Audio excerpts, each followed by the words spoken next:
Bienvenue sur le podcast Conversation Awesome avec Karmakin. Mon nom est Claudia et mon intention avec ce podcast est de t'amener dans un monde d'inspiration, de découverte et d'apprentissage grâce à une panoplie de sujets et d'histoires variées en lien avec la santé globale, les habitudes de vie, le développement personnel et spirituel pour que tu puisses vivre une vie awesome alignée selon tes termes. Je t'invite à t'y abonner, à le partager et à laisser 5 étoiles sur ta plateforme préférée. Merci vraiment d'être à l'écoute. You're awesome!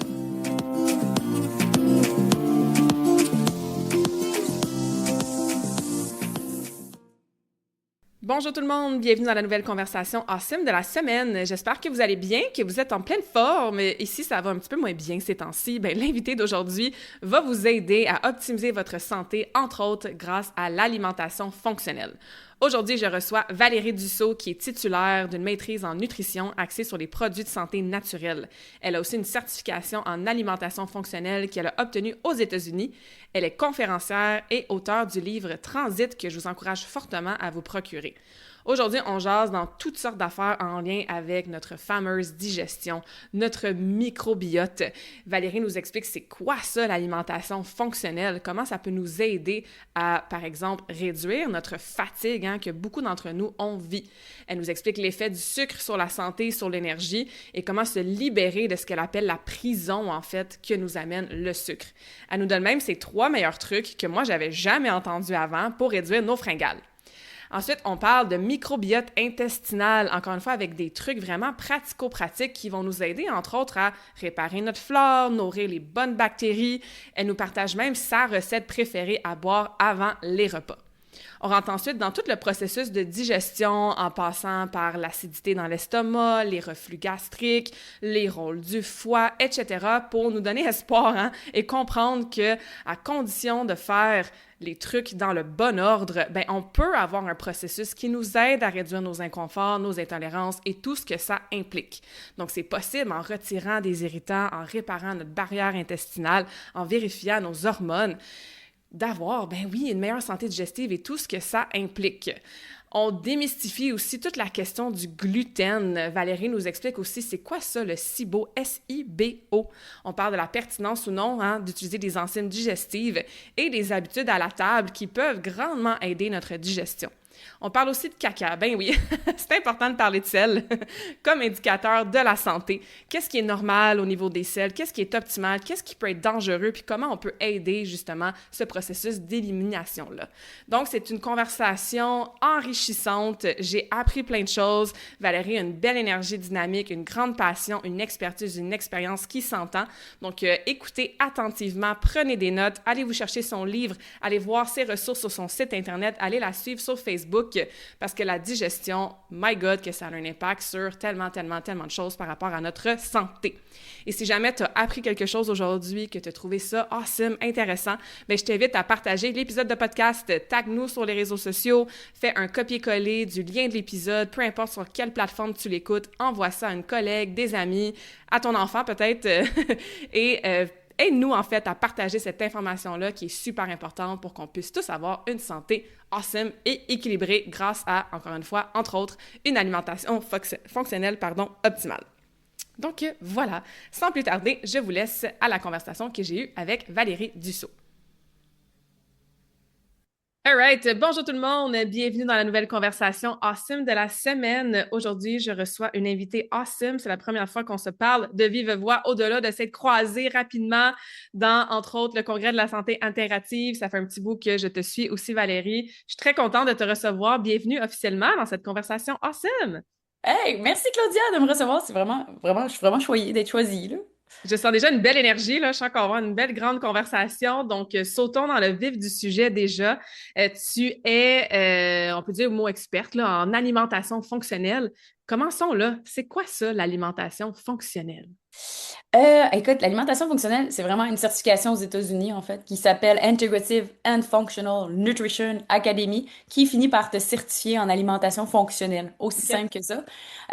L'idée derrière cette formation-là, donnée par des diététistes américaines, c'est de t'aider à faire des connexions entre les différents systèmes du corps pour comprendre 2 questions. Qu'est-ce qui manque et qu'est-ce qui est en trop dans Hmm. le corps qui amène à une difficulté ou un dysfonctionnement? Puis là, on pourrait rentrer dans chacune des facettes, mais c'est vraiment là, qu'est-ce qui manque. puis qu'est-ce qu'il y a en trop. Puis là, après ça, tu peux t'amuser avec ça dans chacun des systèmes, que ce soit respiratoire, digestif, au niveau de ton alimentation, au niveau de ton estomac. Tu sais, tu peux être très précise dans certains enjeux. Puis je trouve que ça m'a permis d'avoir un œil un peu de Sherlock Holmes, de comprendre un peu plus des choses plus en profondeur pour trouver la cause d'un enjeu ou d'un symptôme qui est fatigant, qui est chronique, puis que la personne essaie de résoudre, puis on peut travailler avec pour y trouver. Donc, aussi simple que ça.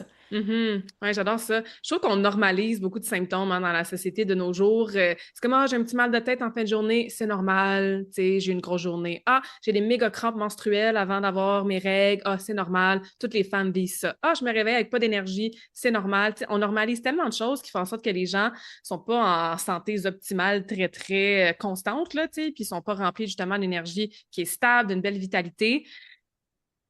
C'est quoi les symptômes que tu entends souvent, que tu trouves qu'on normalise, puis qui peuvent effectivement avoir un lien avec le fait que peut-être qu'on a trop de quelque chose ou qu'il nous manque de d'autres choses par rapport, entre autres, à notre alimentation? Le numéro un qui me vient, c'est fatigue, là. Hmm, Le monde, des fois, je suis fatiguée, là, tu sais, je me lève le matin, je suis déjà fatiguée, je c'est pense à ça. mon lit, puis beaucoup de monde vont l'associer à c'est l'âge. C'est parce que je Hmm, vis. Ça, là, c'est. Je suis comme, attends, là, ma grand-mère est dans les 80, puis je trouve qu'elle a quand même plus d'énergie, on dirait, là. Tu sais, fait que je ouais, pense qu'on ouais, peut ouais. trouver, puis évidemment, encore là, on peut. Il y a plusieurs causes possibles d'une fatigue. Mhm, Mais une qui est classique, c'est un peu avec l'alimentation, tu sais, on pourrait parler. Commencer tout de suite avec qu'est-ce qu'il pourrait avoir en trop, c'est du sucre, par exemple, ou trop de mhm. glucides, Ouais. peut-être plus raffinés. Puis quand les gens commencent à prendre conscience de la quantité de sucre qu'ils mangent, au profit peut-être du gras, quel gras peut rassasier davantage, puis pas faire monter le taux de sucre. Parce que qu'est-ce qui arrive quand on mange des aliments très riches en sucre? Ben, ça va faire monter le taux de sucre. Puis quand le taux de sucre il monte, à un moment donné, il y a une hormone qui vient régulariser, qui s'appelle l'insuline. Et là, l'insuline dit, hey, on va faire rentrer le sucre en circulation. Puis là, le taux de sucre, roum, chute. Puis là, la personne, là, c'est la chute entre le haut et le bas hein, qui amène les symptômes. Là. Oh mon Dieu, que je suis fatiguée. Je suis drainée, j'ai des fringales. Ouais. Tu sais, j'ai besoin de collation, j'ai besoin de mon sucre. Tu sais, ça, c'est ce qui revient là, souvent. Puis là, j'appelle ça être prisonnier d'un cercle vicieux du sucre. Là. Mhm. Puis j'aime libérer les gens là-dedans, là, de trouver en fait le juste milieu. Oui, les protéines stables au courant de la journée, mais tu sais, de faire peut-être une je dis pas de. Parce que là, peut-être le monde me voit venir avec une diète keto, là. C'est pas ça, là. C'est pas d'être keto ou céto ou d'enlever tout le sucre de l'alimentation, mais des fois, c'est d'en prendre conscience de la quantité puis le moment de la journée, puis que ça peut faire toute la différence, là. Ouais. Au niveau de la clarté, l'énergie, puis de pas besoin d'une sieste en après-midi, puis d'être aussi sharp l'après-midi que le matin, tu sais. Mhm. Tellement, tellement.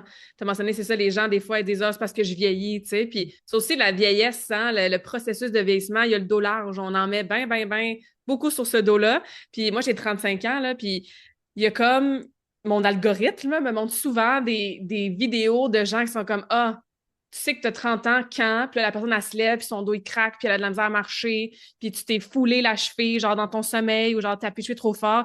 Puis je trouve ça comme aberrant de voir ça, parce que même dès la trentaine, là, les gens sont comme on est voués au vieillissement, puis notre corps va commencer à nous lâcher. Je suis comme, my God, tu sais, c'est vraiment triste. C'est pour ça qu'on a des conversations comme ça pour aider les gens à ralentir et même parfois à renverser le processus de vieillissement, tu sais, et, ou du moins pas Et, tout et, blâmer là-dessus, là. et ajouter de l'espoir. Tu sais, hein, Ouais. l'espoir que, hey, c'est pas fataliste, là. On est capable de, comme tu dis, de renverser ou de te donner du moins les outils pour t'aider à y voir clair. Mais il suffit par contre d'avoir une ouverture. Ça, c'est Exact. la base, ouais. Ouais, et puis je pense que les gens qui écoutent des podcasts comme celui-ci ont cette ouverture-là de vouloir s'améliorer, évoluer, d'apprendre aussi, hein. Et parfois, malgré même ce désir d'apprendre, on revient au sucre. C'est pas facile, hein. Je pense qu'on le sait consciemment que le sucre, effectivement, c'est pas la meilleure chose pour nous. Moi, j'ai fait plusieurs épisodes, que ce soit solo avec d'autres invités, où est-ce qu'on parle de résistance à l'insuline, prévenir prédiabète, diabète, éviter d'avoir des pics de sucre, justement, tu sais, changer, par exemple, la composition de ton déjeuner pour avoir plus de bons gras, de fibres, de protéines, puis ça l'aide avec ta glycémie. Bref, et malgré ça, puis ça, peut-être que tu le vois aussi, ben c'est quand même difficile de réduire notre sucre, de changer notre alimentation. On a l'aspect émotionnel aussi qui est souvent associé. Tu parlais de fringales tantôt. Fait que c'est quoi tes meilleurs trucs ou peut-être des changements de mindset à avoir pour les gens qui savent là, que le sucre, justement, c'est peut-être pas la meilleure chose, puis ça affecte leur énergie, puis ça amène des dents de fatigue, mais qui ont encore de la misère à changer ça, à réduire ça. Trois choses. Attends, tu m'as dit les meilleurs trucs. Ouais, un bon trois. On y va. Mon numéro un, qui fait un lien avec le microbiote intestinal. Tu sais, je sais pas, tu sais, on dit souvent l'intestin, c'est le deuxième cerveau. Moi, j'ai l'impression que c'est le premier. Mhm. Pourquoi? Je Parce que dis la même moi-même, chose. moi, j'avais des enjeux en fait de bibites à sucre. Puis comme quand j'ai investigué un peu plus ma flore intestinale, puis là, je vais vraiment parler de bibites, là. Mhm. J'avais une surcroissance qu'on appelle de levure dans l'intestin. Pas au niveau, mettons, vaginal ou autre, là. Dans l'intestin.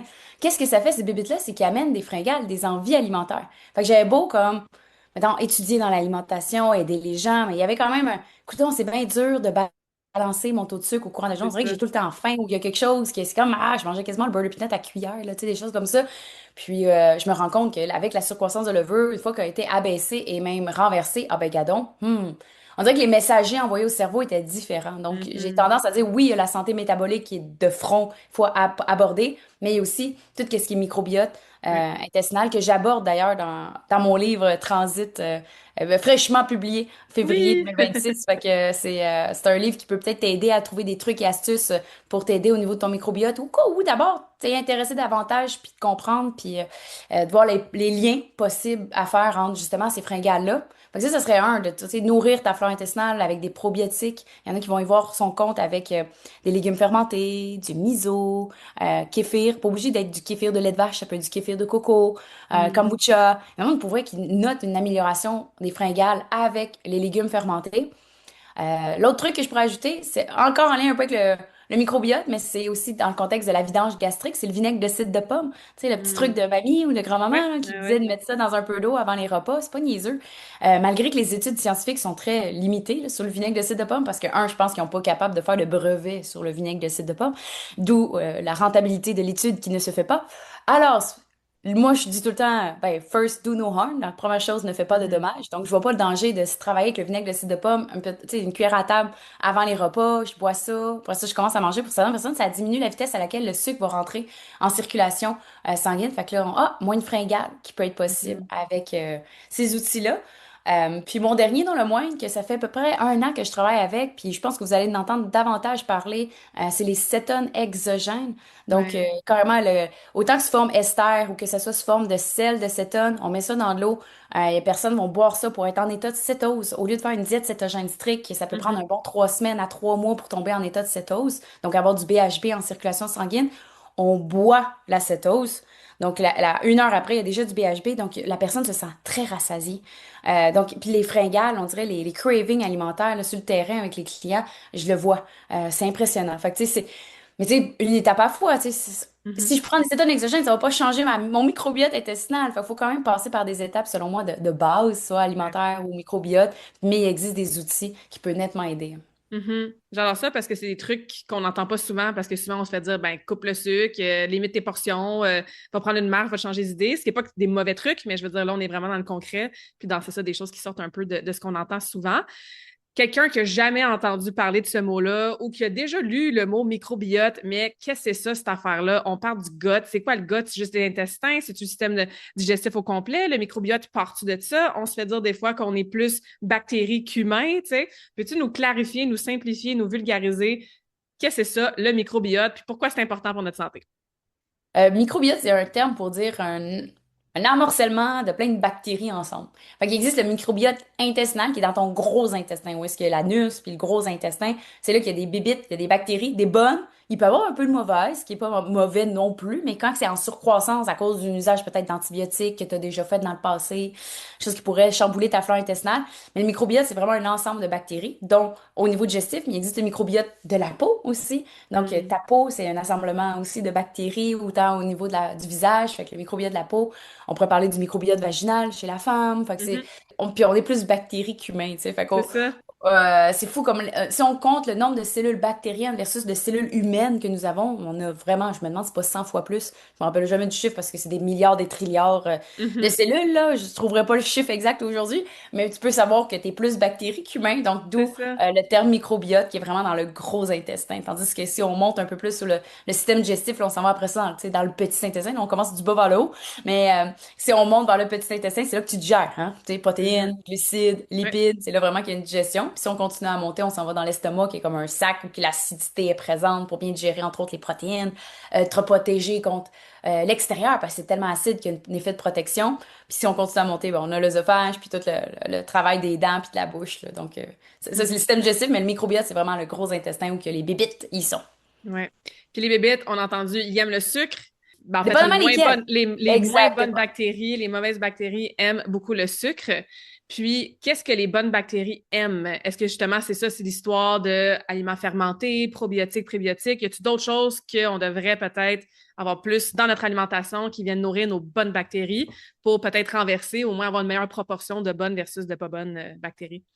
C'est bon que tu en parles. En fait, en même temps, tu vas pouvoir m'aider à plugger une recette que j'adore, là, qui est, tu marquerais Valérie Dussault, jus de canneberge, là. Il est sur mes recettes en ligne, sur mon site Internet. C'est une boisson que les clientes adorent mettre en place, là. C'est un mélange de citron, jus de canneberge pur, vinaigre de cidre de pomme, dilué OK? dans de l'eau, qu'on fait prendre avant les repas. Puis des fois, je dis aux gens, fais-le pendant un bon mois pour que Avant tu les vois le repas ou changement après? avant les Avant repas. les repas. OK, Puis il n'y merci. a pas un temps d'attente, là. Tu finis de le boire, tu peux commencer à manger, mais de le boire avant pour vraiment OK. préparer l'acidité. Je vais expliquer les ingrédients dans un instant, le pourquoi, mais les gens, quand ils commencent, sont comme Oh my God, c'est bien dur. Tu sais, comme vinaigre de cidre de pomme, du jus de Mhm. canneberge pur. Puis vers la fin du mois, c'est-tu dangereux si je continue? Tu sais, comme, tellement que ça m'a fait Tellement du ils aiment bien. ça, Fait, ouais. oui! Puis les bébites dans la flore intestinale, oui, les probiotiques vont aider à les nourrir comme les aliments fermentés, mais les prébiotiques, c'est plus au niveau des petits types de fibres. Par exemple, chou, chou-fleur, ail, oignon. C'est des choses qui vont aider à la fermentation des bonnes bactéries pour les garder en vie parce qu'il faut les nourrir, ces bébites-là, parce que sinon ils vont justement disparaître. Donc, une fois qu'il y a une fermentation qui se fait aussi, c'est important de dire que ça produit un acide gras à chaîne courte, mais je dirais que c'est ça qui est l'or du microbiote. L'or, L, apostrophe O-R, là. Mhm. Dans un contexte que ça produit vraiment les acides gras à chaîne courte, dont le butyrate, qui est anti-inflammatoire, aide au système immunitaire. Donc, c'est vraiment la combinaison de pro et prébiotiques. Mais récemment, ce qu'on regarde, c'est que c'est les polyphénols également. Donc, polyphénols, c'est toutes les couleurs qu'on trouve, entre autres, dans le thé matcha, le thé vert, tu sais, ou le vert, la couleur vert, mais aussi la couleur rouge. Puis, il y avait des études, justement, sur le jus de canneberge et le jus de pomme grenade sur l'efficacité de nourrir le microbiote. Pourquoi je suis optée plus pour le jus de canneberge? C'est parce qu'elle a aussi un clin d'œil au niveau de la vessie. Ce qui peut Mhm. juste être intéressant au niveau du recyclage des bactéries puis prévenir, entre autres, pas juste des infections urinaires, mais je pense que aider à un nettoyage qu'on pourrait appeler au niveau de la vessie, puis vraiment au contexte de nourrir la flore intestinale. Puis là, après ça, on pourrait plugger un peu le jus de citron qui aide au système immunitaire, qui donne un clin d'œil au foie. Fait que c'est mon petit cocktail de jus de canneberge avant les repas avec notre fameux vinaigre de cidre de pomme pour diminuer la vidange gastrique, hein, aider à l'acidité, Mhm. puis aider au taux de sucre, donc moins de fringales. Fait que ajouter peut-être mon mélange de jus de canneberge avant les repas, ça peut être Ouais. une belle découverte. Oui, c'est ça qui peut avoir plusieurs bénéfices là, de ce qu'on entend. Tu penses quoi de moi, j'ai l'habitude à chaque matin que je me prends un verre d'eau tiède avec mon petit citron pressé, un petit peu de sel rose de l'Himalaya. Je pense que c'était la mode, entre guillemets, ou c'était plutôt tendance, où tout le monde en parlait dans les réseaux sociaux il y a quelques années. C'est utile, c'est une habitude, c'est trendy, ça sert à quelque chose, ça sert pas à rien. On continue à le faire, on arrête. Qu'est-ce que tu en penses d'avoir un petit cocktail matinal de ce type-là? Et est-ce que tu le pimperais avec autre chose ou tu prendrais peut-être autre chose, en fait, pour vraiment, pas seulement avant les repas, comme là, tu viens de nous donner un bon petit cocktail de jus de canneberge et tout, mais pour partir la journée? Ben, c'est sûr que si tu fais un jeûne intermittent, mettons le matin, ben, j'y ajouterais pas le vinaigre de cidre de pomme parce que tu t'alimentes pas. Fait que, tu sais, je ne Ouais. mettrais pas le vinaigre, mais ton cocktail me semble déjà excellent. Un, le fait que c'est chaud. Il y a aussi un effet pour ramener cette mobilité-là intestinale, le péristaltisme qu'on appelle, le mouvement pour descendre les choses vers le bas pour le réveiller, ce que je trouve vraiment intéressant.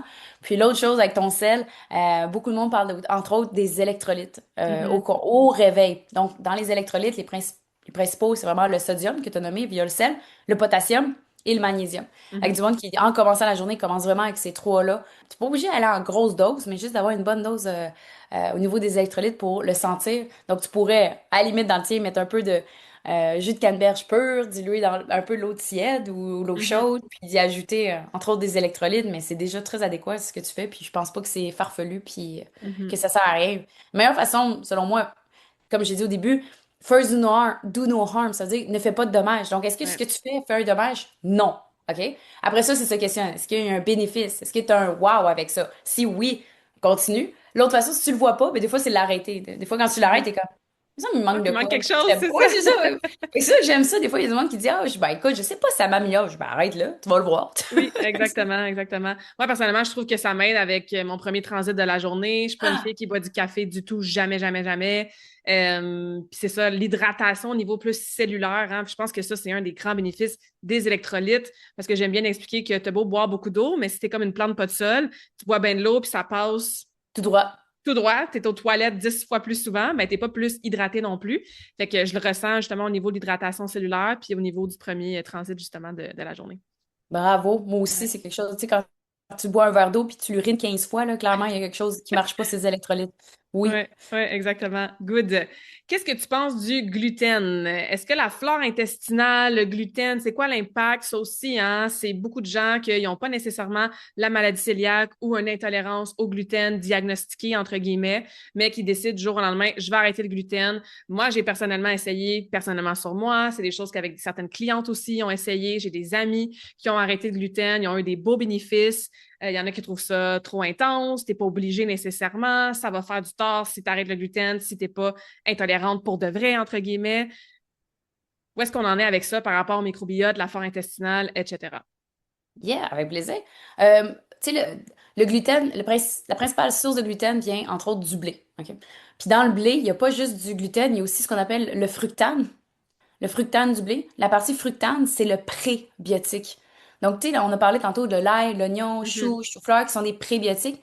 Ben, le blé, c'est un prébiotique en soi à cause du fructane. Fait OK. que, puis, pour la plupart des gens, c'est leur source majeure de prébiotiques. Donc, qu'est-ce qui Mm. arrive, c'est quand que Joe, au lendemain, t'arrêtes le gluten, donc t'arrêtes le blé, puis tu tournes, exemple, vers du riz qui n'a aucun prébiotique, ou tu tournes, je sais pas moi, vers la patate, qui a pas de blé, mais qui a pas de prébiotique, surtout si elle est pilée, puis on n'a même pas la pleure. Tu sais, fait que c'est là vient l'enjeu, parce que beaucoup de monde arrête de manger finalement des choses qui sont prébiotiques, qu'on pourrait dire. Mais OK. si tu es au courant, hein, puis t'arrêtes le gluten, puis tu tournes, OK, ben là, je vais juste me prendre chou-fleur, ail, oignon en grosse quantité. Puis là, des fois, je peux exagérer. Je dis, OK, ben, essaie de manger un oignon, deux gousses d'ail, puis un poireau par jour. Hey, ça fait une belle soupe. Je te le dis Oui, tout de c'est suite. Tu ça. peux faire une soupe ou un Amène ta brosse sauté. à dents avec Ouais, toi. peut-être que tu feras pas des amis ou ben traîne-toi de l'huile essentielle à l'amande poivrée, là. Oui, c'est ça. Ouais, ça fait que t'en aies besoin, mais tout pour dire que on peut compenser ce manque. Donc c'est important de le savoir, mais c'est pour ça je pense que certaines personnes sont comme un peu à risque, là, tu ne pourras plus le tolérer par la suite. Non, je pense en fait, ce ne sera pas une question de tu ne pourras plus le tolérer ensuite, c'est parce que là, tu vas te rendre compte que tu le tolères pas bien. Tu sais. Puis des Mm. fois, je me demande à quel point c'est vraiment le gluten le problème ou toute la quantité de glyphosate qui est ajoutée dans les champs de blé. Ouais. Glyphosate, c'est un herbicide assez important qui est utilisé pour la culture, l'agriculture, pour s'assurer qu'il n'y ait pas de pertes, que tout soit en santé au niveau des champs, qu'il n'y ait pas de bébites qui viennent attaquer. Fait que là, il ajoute ça, puis il n'y a pas de mauvaises herbes, blablabla. Fait que là, puis ici au Canada, Santé Canada a même d'ailleurs dans les dernières années permis une augmentation du quota ou la quantité qui peut être arrosée dans les champs versus que tu vas en Europe, tu manges une bonne baguette de pain, puis ah Ouais, ben j'allais attends, justement dire j'ai ça, pas ouais. mal au ventre, mon ventre Mhm. va super bien, qu'est-ce qui se Ouais. passe? Ah ah. Puis en Europe, ben justement, ils ont banni, ils ont fermé, t'as pas le droit d'utiliser cet herbicide-là. Mm. Donc, je me demande si c'est vraiment le gluten le problème ou la transformation derrière. Tu sais, tu sais, tout ça Ouais. mis ensemble. Après ça, ben là, on pourrait rentrer dans la procédure, tu sais, qu'ils font des pains, oui, avec le vin, mais tu sais, à lever même pas de 4 heures. Tu sais, fait que là, le pain, il se fait, au lieu de se faire sur 72 heures, il se fait en 1 heure. Qu'est-ce que tu penses? Après ça, c'est toi qui le gères le gluten dans l'intestin. C'est pas la levure ajoutée dans le pain, c'est toi qui Mhm. fait l'agent de levain. Tu sais. Fait que je sais la transformation dans le lien avec le pain aussi qu'il faut poser, il y a l'herbicide. Après ça, ben, là, on pourrait parler de notre qualité digestive là, qui ne va pas en s'améliorant, tu sais, étant donné qu'on utilise peut-être des antibiotiques de plus en plus tôt.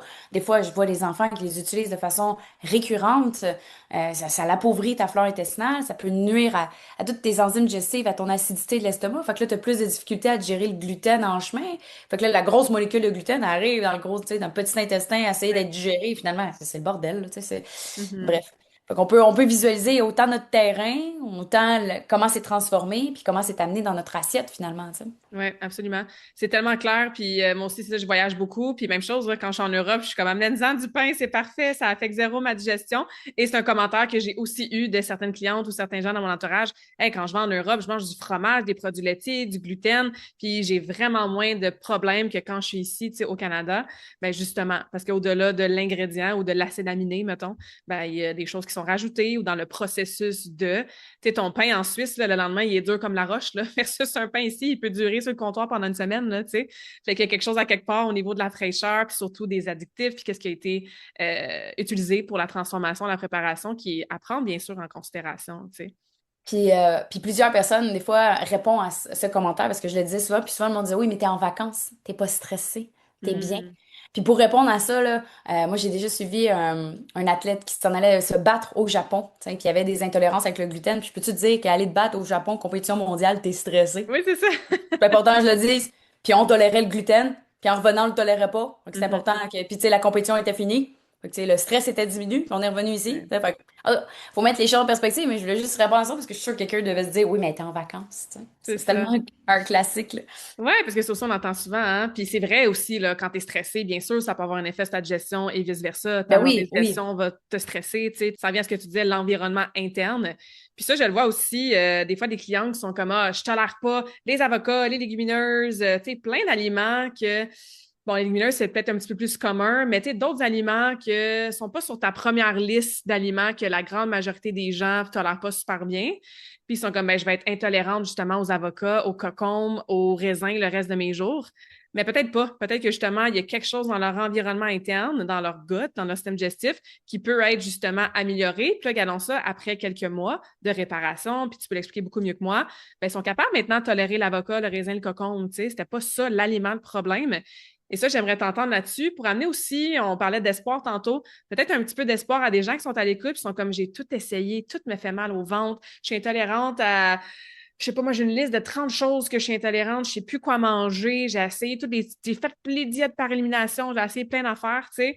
Ben, on peut avoir un petit espoir que si on enrichit, je sais pas, on corrige, on améliore Oui, notre la fleur. environnement interne, notre flore intestinale, ben, t'es pas voué peut-être à cette alimentation-là très, très, très restrictive le reste de tes jours, là. Bravo, merci. Oh mon Dieu, j'aime ça d'entendre dire ça. C'est la musique douce à mes oreilles parce qu'effectivement, j'entends énormément. Tu sais, on dirait qu'on est fataliste. C'est important de dire, si l'avocat, mettons, toi, tu le tolères pas, puis tu tolères pas plus l'oignon, mais si c'était l'avocat et l'oignon le problème, personne pourrait en manger. Tu sais. Fait que si Mhm. c'est toi qui peux pas tolérer cet aliment-là, c'est parce qu'il y a quelque chose chez toi qui se passe. Tu sais. Puis, Ah, ouais. puis je veux pas dire, moi j'aime ça des fois dire, c'est toi le problème finalement. Donc, on va l'investiguer. Puis d'ailleurs, je pense que le livre Transit pourrait très bien répondre à la suite de qu'est-ce qu'on va discuter parce que c'est carrément la marche à suivre pour réparer justement le microbiote qui, selon moi, des fois, comme j'ai mentionné en début de rencontre, moi j'ai eu une surcroissance entre autres de levure, tu sais, puis on peut l'adresser autant avec une prescription médicale, autant qu'on peut aller voir aussi avec certains produits de santé naturelle, puis il y a certains produits qui peuvent aider à une propriété antibiotique, antifongique. Bien entendu, je vous invite à être encadré par votre médecin pour, surtout si vous prenez déjà de la médication, vous pouvez en parler avec lui, mais il y a certains produits qui aident à ce que j'appelle faire un ménage, enlever la surcroissance qu'il pourrait y avoir. Puis si vous allez lire un peu plus sur le SIBO, qui est Small Mhm. Intestine Bacterial Overgrowth, très reconnu et très connu en Ontario, aux États-Unis. Ici, tu as une liste d'attente de 3 ans au CHUM pour être capable de faire le test SIBO. C'est ce que j'ai su. Fait que t'es mieux Quand d'aller même. dans un laboratoire CDL, les laboratoires privés, avec une prescription de ton médecin pour un test de lactulose. Rien à voir avec le lactose. Un test de lactulose qu'on appelle le breath test pour aller voir s'il y a une surcroissance de bactéries style SIBO. Est-ce que c'est plus à prédominance quel gaz, le méthane, l'hydrogène? Puis ces gens-là qui ont un SIBO souvent sont intolérants finalement à la liste des aliments du FODMAP, qui est Mhm. un acronyme pour dire les types de fibres fermenticides. Bref, dans la famille des prébiotiques. Pourquoi? Parce que si j'ai une surcroissance de bactéries qui est, tu sais, je vous disais que c'est dans le gros intestin qui sont là, les bactéries. Si le péristaltisme n'est pas optimal ou qu'il y a d'autres enjeux au niveau des gardiens de la digestion que j'appelle là souvent, les bactéries du gros intestin peuvent migrer dans le petit intestin. Mais attends une minute, dans le petit intestin, c'est là qu'on digère protéines, glucides, lipides.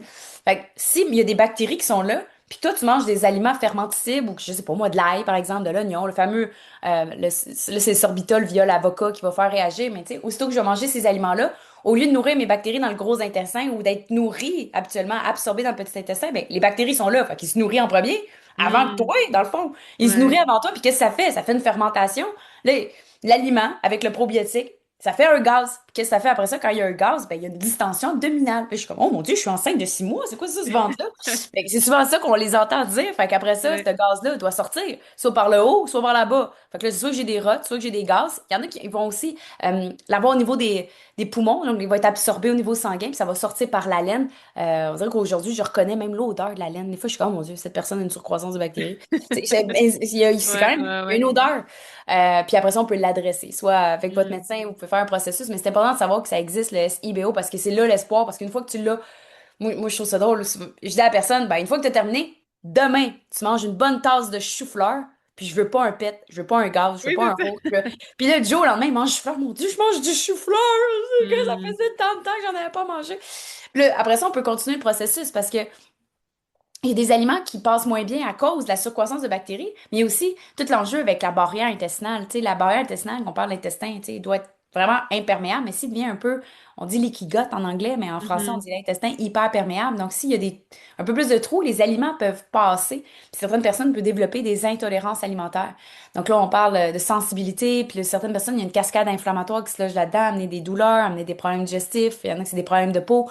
Donc, c'est assez intéressant de tout voir ça. Fait que ça se peut, moi, souvent, je dis à la personne, mais à une étape à la fois, ça se peut que tu aies C'est encore ça. quelques aliments que tu ne tolères pas pour le moment, mais au moins, tu sais, réjouis-toi pour ceux qui passent, puis là, on continue le processus. Tu sais, il y a pas, malheureusement, tu sais, comme on disait, au début, tu sais, j'ai mal à la tête, je prends une Tylenol, merci, bonsoir, j'ai plus mal à la tête. Ouais, c'est pas ça, là. Tu sais, pour réparer ta flore intestinale, il y a un processus d'accompagnement, selon moi, qui doit être inclus, puis éduqué, mais il y a de l'espoir, effectivement, pour le renverser, puis de le maintenir à long terme, tu sais. Mhm. Ouais, ouais, ouais. Puis dans le bon ordre aussi. Tu sais, je pense qu'on Hmm. évite à tout de suite sauter sur je dois refaire ma flore intestinale ou je dois nourrir ma flore intestinale ou je vais prendre tel supplément, par exemple la glutamine, parce que j'ai entendu dire que ça aidait à la flore intestinale.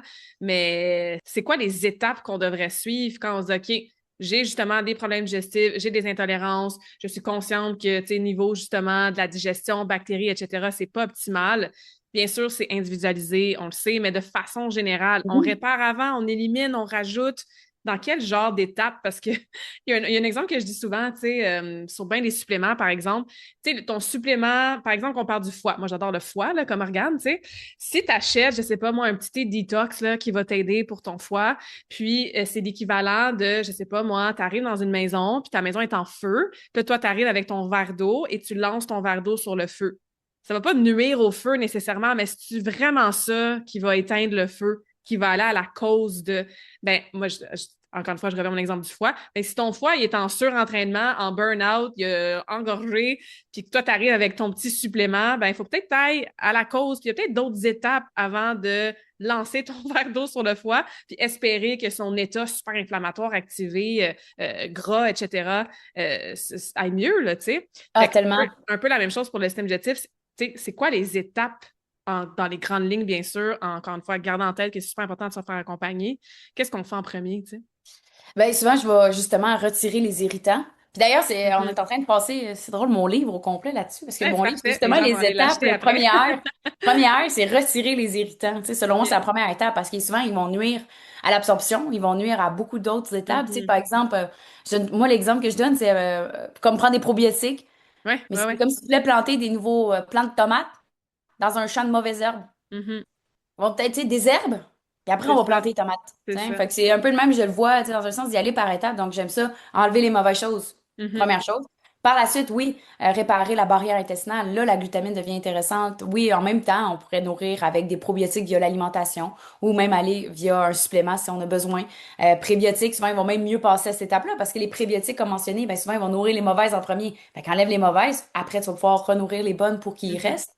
Par la suite, on peut aller voir plus loin, puis c'est là que j'aime aller voir le foie, parce que si l'intestin, il est plus perméable, tu sais, il est plus hyper perméable, là, il est vraiment perméable, ben, excuse-moi l'expression, mais il y a moins de marde qui passe Mhm. en circulation Mhm. sanguine issue par les bactéries, parce que les bactéries font des mauvais caca, on pourrait voir même, ça s'appelle des LPS, là, si vous voulez aller googler, là. Mais bref, ça passe en circulation, puis effectivement, ça pourrait nuire même au foie ou à la cascade inflammatoire. Puis moi aussi, je suis du même avis que toi en disant que si je commence pas, entre autres, par l'intestin, fermer les champlures, parce que sinon, le bain déborde, puis là, t'es juste en train de passer une mop, là, tu sais. C'est comme, attends, mais Mhm. ferme les champlures, tu vas voir que ta mop C'est va être ça. plus efficace par la suite, Ouais. tu sais. Puis surtout aussi, tu vas mieux digérer les aliments. Puis le foie a besoin de certains nutriments spécifiques, que ce soit les antioxydants, le complexe B, dont la B12. Mais la B12 doit être digérée, entre autres, dans une bonne acidité dans l'estomac, via la viande. Mais est-ce que la viande est bien digérée? Tu sais, c'est toutes des étapes que moi, je m'assure. Est-ce que tu digères ce que tu as besoin pour une bonne détox? Puis après ça, quand tu fais la biotransformation au foie, il faut que ça sorte. La personne, mettons, est constipée. Mhm.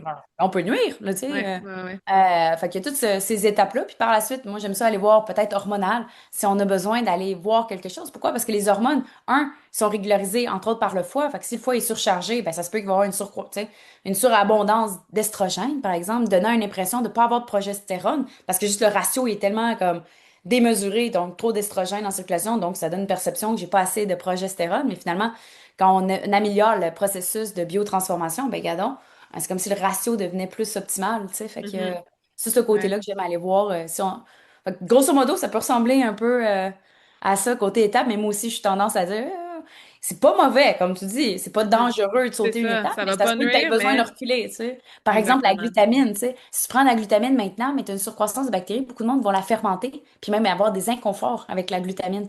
Dans un contexte, par exemple, on a parlé du SIBO, le SIBO, là, Mhm. des gens qui vont réagir avec la glutamine. Fait que même moi, c'est un indicateur. Quand la personne me dit je réagis à la glutamine, je suis comme, ah, clairement, il y a quelque chose de plus haut à aller travailler, tu sais. Fait que, puis, Ouais. oh, une fois que c'est réparé, ah, ben, gadon, la glutamine, elle passe, tu sais. Mhm. Ouais, elle pense, puis là, elle va faire sa job, puis elle va m'aider Oui! avant d'aller à l'autre étape, puis j'aurais pas perdu de l'argent sur des suppléments ou à la recherche de la pilule miracle ou de la chose spécifique, unique qui va guérir tous mes problèmes. Tu sais, je Exact. pense qu'on Ouais. cherche souvent ça aussi, hein. C'est quoi le plan d'entraînement, la diète miracle, le supplément, mais c'est très, très multifactoriel. Puis le système digestif, justement, c'est complexe, puis ça impacte les autres systèmes.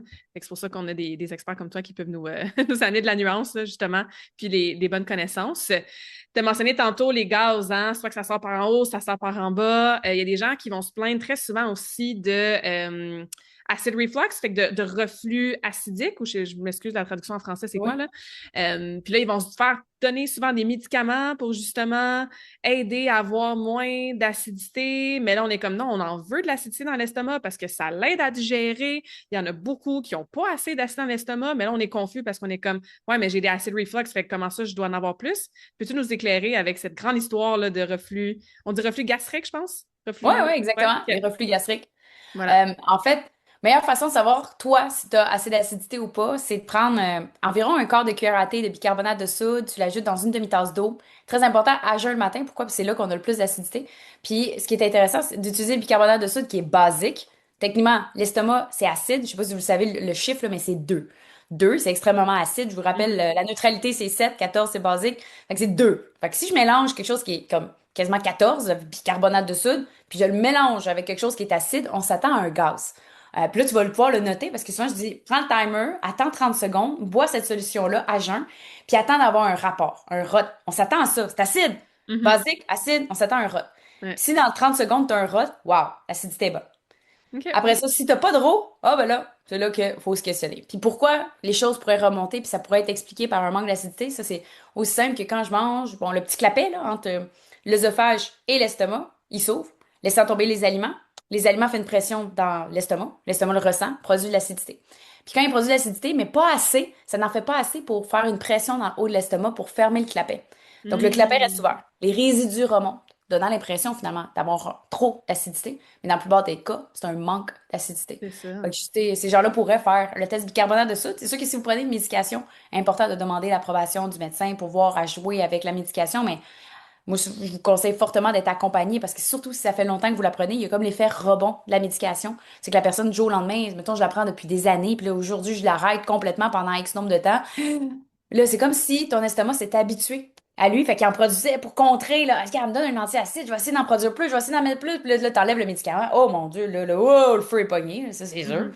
Fait qu'il faut comme sevrer très tranquillement, là, tu sais, moi, le monde, des fois, même, j'ai certains médecins qui m'avaient dit, mon Dieu, tu sauves ben trop lentement. J'ai dit, gars, je préfère lentement, hein. Fait que c'est quasiment une fois dans la semaine. La semaine d'après, tu l'as oublié 2 fois dans la semaine.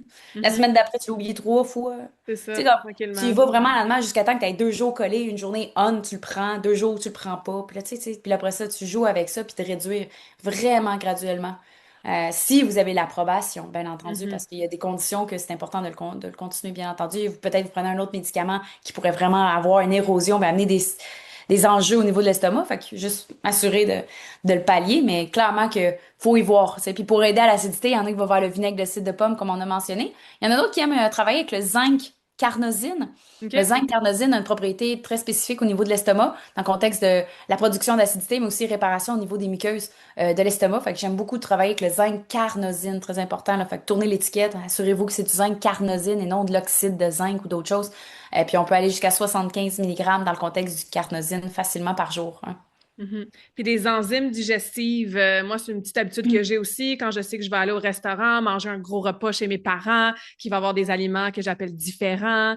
Des fois, c'est ça, je vais prendre une enzyme, tu sais, pour aller avec, me donner un petit coup de pouce, en fait, pour mieux digérer ce repas-là, pour pas que ça paraisse nécessairement dans, justement, mon bloating ou mes selles le lendemain, tu sais. Qu'est-ce que tu penses d'utiliser des enzymes digestives de temps en temps ou comme aide pour, justement, venir soutenir ces processus-là de digestion, puis même les organes de Certainement. digestion, là? Certainement. Tant que c'est un usage, justement, comme toi, t'en fais, là, tu sais, occasionnel, j'essaie d'éviter que ce soit comme notre béquille à vie C'est éternelle, ça. là. Je mange Surtout, n'importe quoi, puis du McDo 3 fois par jour, mais je prends ben, des genre, enzymes, donc je ouais, c'est digère ça, tu bien. sais. Soit ça, ou même, tu sais, moi, dans le condition que j'aime l'utiliser, c'est dans les voyages. Quand je voyage, des fois, je m'amène mon Ouais, moi enzyme aussi. pour, comme, être sûr de bien digérer puis de profiter du voyage, tu sais. Ouais. Fait que c'est une façon, des fois, de l'avoir, mais oui, c'est une très bonne idée. Mhm. Ouais, puis il y a des façons naturelles aussi au niveau des enzymes. Je pense à juste tu sais, la salive, la mastication. On mange très, très vite. On mange souvent entre deux meetings. On mange en train de bouger, de conduire. Tu sais, ça aussi, j'avais fait un épisode de podcast au complet sur les habitudes à la table, entre guillemets, là, tu sais, de prendre son temps, de respirer avant, d'amener son système nerveux dans le mode plus parasympathique, d'être dans la gratitude pour la nourriture, de mastiquer, tu sais, d'avaler doucement. Mais toutes ces habitudes-là à la table viennent soutenir aussi naturellement notre système digestif, là, puis notre processus de digestion. Certainement. C'est drôle parce que dans le livre, je soulève une étude sur la bénédiction au repas. OK? Les gens qui prenaient le temps de faire la bénédiction avaient une plus grande production d'enzymes que ceux qui ne Mm. faisaient pas la bénédiction. Puis là, loin de vous amener à faire la bénédiction, mais vous comprenez derrière que c'était justement la gratitude, Ouais. le fait positif, le temps, respirer. Mhm. Ah ouais, oui, ça fait toute la différence. Ouais, Puis j'adore même, ça. ce que j'avais aimé aussi, côté les études entourant le repas, c'était l'esprit familial aussi. D'amener, Mhm. tu sais, de parler avec la famille. Il y avait même des études qui montraient que ça diminuait les risques de suicide chez les ados, chez les enfants, d'avoir un repas en famille, ensemble, à la table. Puis c'est important Ouais. de le souligner parce que tout ce que tu dis, c'est pour nos connexions, mais autant pour notre digestion, puis pour ceux qu'on aime. Fait que c'est un bon moment ouais, prendre le temps en famille ou avec Mhm. ton collègue de travail, peu importe où est-ce que tu es, mais jase avec la personne à côté de toi. Ouais, ouais, ouais, absolument. Ça fait manger plus lentement aussi, tu sais, Oui. puis avoir tes signaux de satiété, etc. Donc, c'est des bonnes habitudes à développer, là. Le temps avance, j'aimerais ça qu'on parle un petit peu ouais, de ce qui se passe dans la toilette, hein. Moi, j'aime bien dire que on a comme un bulletin à tous les jours selon nos selles de comment ça va dans notre corps, hein, dans notre santé. Moi, je vois ça comme quelque chose d'extraordinaire qu'on va à la selle, on l'espère à tous les jours. Puis les femmes aussi, bien sûr, notre cycle menstruel. Fait que moi, notre gestion, la façon qu'on va aux toilettes puis qu'on élimine, puis notre cycle menstruel, c'est vraiment deux indicateurs extraordinaires que notre corps nous dit pour savoir qu'est-ce qui se passe à l'intérieur. Puis ça nous donne un petit bulletin, tu sais, puis ça nous donne beaucoup d'informations. Pas gêné, pas en tout de parler de diarrhée, de constipation. C'est très tabou encore. Tu sais, il y a des gens qui vont se moucher le nez, vont se regarder les crottes de nez, mais ne regarderont pas leur selle dans la toilette, alors qu'il y a tellement un paquet d'informations. Parle-nous un petit peu des gens qui ont tendance à plus de diarrhée et constipation. C'est quoi, en fait, les définitions de ça? Parce que si mes selles sont un peu plus molles, ça veut-tu dire que j'ai de la diarrhée puis que faut que j'aille consulter? Si je vais pas à la toilette, genre à chaque jour, mais que quand je vais à chaque 2 jours, je sens vraiment que j'élimine au complet, ça veut-tu dire que c'est de la constipation? Peux-tu nous définir un petit peu qu'est-ce qui est dans ces deux catégories-là? Puis qu'est-ce que ça peut indiquer? Exemple, la diarrhée, c'est peut-être parce que mon foie il est en surcharge, là, tu sais. Avec plaisir. Premièrement, une échelle que vous allez peut-être d'évaluation de vos selles que vous aimez peut-être, c'est l'échelle de Bristol. Oui. L'échelle de Bristol, il y a comme différents types de selles, justement, de gradation, comme tu dis, de diarrhée jusqu'à constipation. Fait que l'idéal, c'est la fameuse type 4. La type 4, c'est comme une belle selle bien formée, lisse, qu'on voit pas d'aliments non digérés dedans, qui cale dans le fond, couleur brune, pas verte, pas blanc, pas orange, tu sais, brun, qui Mhm. cale. Donc, je veux pas des petits bateaux. Parce qu'il y a ça aussi, là, le monde, des fois, faut pas que ça flotte, que ça cale. Ouais. Fait que c'est toutes les choses que je regarde pour m'assurer d'avoir une belle selle, parce qu'effectivement, l'objectif par la suite, c'est d'avoir des vidanges tous les jours. Tu l'as bien dit, ton Exact. bulletin, ton évaluation de ta journée. On veut ça, on veut un résultat tous les jours. Fait que moi, j'invite. Il y en a qui m'avaient dit, oui, mais là, je fais des belles selles, mettons, comme ça, mais 3 fois dans la journée. Oh boy, c'est encore mieux, OK? Si t'es capable de manger, aller faire tu sais, aux toilettes, techniquement, il devrait avoir renouveau, tu sais. Fait que c'est pas dangereux 3. Mais c'est sûr que si tu commences à avoir une texture plus molle, liquide, peut-être brun, noir, je sais pas, puis si c'est fréquent, ouais, ben là, ça nécessite une consultation, là. Surtout Mhm. si boum, t'arrives de voyage, là, t'es tout le temps en diarrhée, ouais, ben c'est un peu flagrant que t'as pogné quelque chose, tu sais, va voir le médecin, là. Ouais. Tu sais, surtout si c'est flagrant. Si ça date depuis longtemps, écoute, il me semble fait longtemps, le médecin a déjà fait un check-up, puis là, mané, il y a peut-être des sensibilités alimentaires, des intolérances. Je pense que, tu sais, on n'a pas à paniquer, mais quand même, tu peux aller chercher la validation à nouveau. Mhm. Évidemment, aussitôt qu'il y a du rouge dans les selles, que ça soit clair, que ça soit plus foncé, va consulter. Oui, ça peut être des hémorroïdes, oui, ça peut être quelque chose, c'est comme, va consulter. Juste valider parce que ça pourrait être très grave, puis tu peux passer à côté d'un traitement qui pourrait être comme ça, mais là, à cause que t'as attendu, ça empire la situation, tu sais. C'est ça. Puis dans le contexte plus constipation, ben là, c'est là que si tu skips 3 jours, 2 jours, puis moi, des fois, j'ai entendu dire du monde dire oh, c'est normal pour toi, une selle par semaine. C'est normal Mhm. pour toi. Comment, comment il peut savoir que c'est normal pour moi? On a des déchets tous les jours. Fait que Ouais. moi, j'aspire à ce que tu aies une selle, tout le monde qui m'écoute, une selle tous les jours pour Mhm. vidanger. Fait que là, c'est là que tu peux regarder c'est quoi les trucs astuces. Évidemment, boire de l'eau. Mais au-delà de l'eau, il y a les électrolytes qui assurent le mouvement de l'intestin, le fameux péristaltisme. Donc, commencer avec de l'eau, avec du sel, Mhm. ou simplement se tourner vers des électrolytes. On peut se le faire maison aussi. J'ai une recette sur mon site internet accessible que j'aime utiliser avec du magnésium qui peut aider aussi au mouvement de l'intestin. Fait que c'est toutes des choses que de mettre en place. L'autre chose, c'est aux toilettes, hein, c'est mettre les genoux plus haut. Tu sais, Mhm. je l'appelle le squatty potty. Ouais. Là, vous pouvez le Ouais, trouver en ouais. ligne. Là. Moi, j'en ai Ouais. un, pan. C'est ça que j'ai donné maintenant à Noël à toute ma famille. Ah ouais, les squatty potty. Donc là, maintenant, quand je vais chez eux, quand moi je vais chez eux, je suis bien Oui, c'est servie. ça. Ok. Sinon, si t'en as pas, ben, pogne-toi une pile de revues, pogne-toi quelque chose à terre, puis de surélever vraiment les genoux vers le haut. C'est le pire pour moi quand je m'assois sur une toilette, mettons, pour handicapé, puis je le suis pas. Tu comprends que la toilette est tellement haute que je suis comme, je touche même pas à terre. C'est comme, Ouais, non, mais ouais. ça l'aide pas. Ça Fait fait une que, grosse bref, la différence. gravité. Ouais.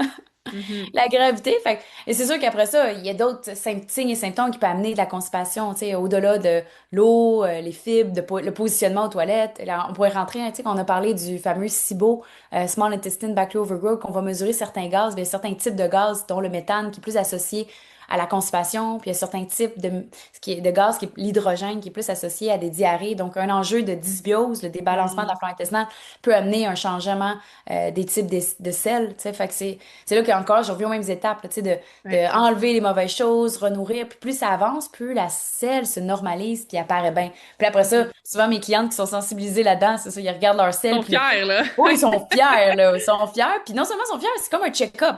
C'est comme une Ah, c'est façon de ça. vérifier qu'après C'est ça, je ça, disais, ouais, c'est ça. À tous les jours, tu as exactement. ton petit check-in, ton petit bulletin, ton évaluation de ce qui se passe à l'intérieur, là. Plein d'informations, ouais. Puis les filles, ils vont même jusqu'à regarder les selles de leur chien. Je te niaise pas, c'est comme, peut-être qu'il manque de ci, ou Oui, il, c'est tu ça, sais, il comme manque de encore fibres là. un peu, là. Qu'est-ce qui manque ou qu'est-ce qu'il y a en trop aussi, tu sais? Ah, il y a-tu pas eu un parasite? Fait qu'ils font Ouais, l'alimentation fonctionnelle avec leur chien. C'est c'est excellent. parfait.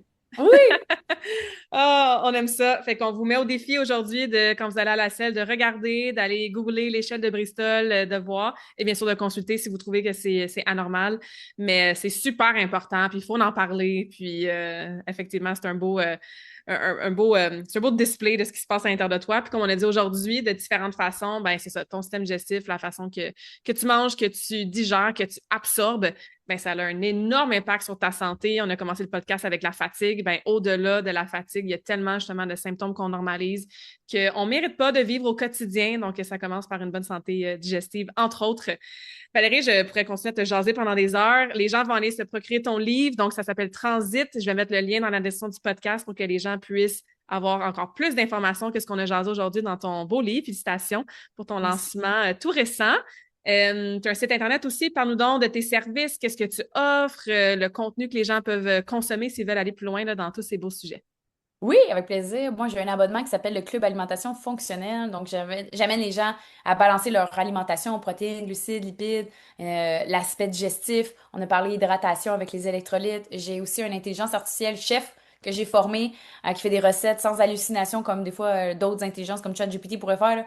Donc, je l'ai bien formé, il fait des belles recettes. Ça vient avec un Facebook où il y a de l'animation, accès à moi dans le contexte de questions-réponses. Donc, je dirais que c'est l'endroit clé pour me retrouver. Puis bien entendu, Transit est disponible dans toutes les librairies proches de chez vous, que ce soit même au Walmart ou que ce soit les pharmacies que j'ai vues également, donc très accessible et disponible.